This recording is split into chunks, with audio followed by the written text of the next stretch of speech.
Ал Құдай аспан домалақ ғалам. Бір қысқа жарық махаббат болған, заңдық. Соң сәуле шындық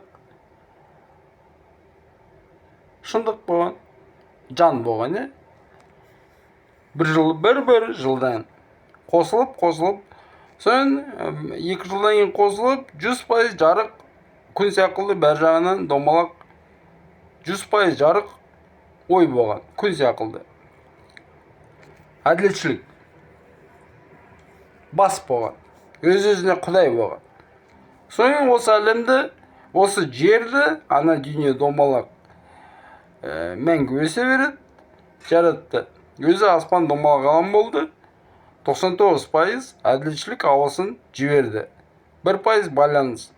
Осы байланыс. Бітпеушілікпен өзі солай байланыс. Соң ұл баланы жаратты, 4,5 миллиард. Соң қыз баланы жаратты. 1 жылдан кейін 4,5 миллиард. Бүкіл тірі жанды. Ана дүниеде ауа шынысы бар. Соң 18% енді қазіргі уақытпен бұлтты 18% мен сыртқы бітпеушілікті жақын бұлттайды, шын бұлттайды, өзі 95% жарық ұлы қасиетті. Бірлік домалақ ғалам. Күнді, түнді, уақытта Құдай. Әрбір жанның басында 18% бұлтты Құдайдығы бар. Әр уақытта тамақтанады. Әр уақытта, әр кезде. Соң кейін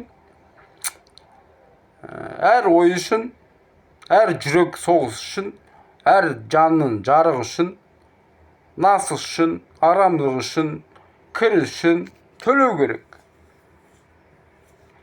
Бір уақытпен, бір кезбен өмір сүрмеу керек, ешқашан. Мен пышақтың дүзін алдым, мәңгі. Ешқашан ұтылмағанға тырысам.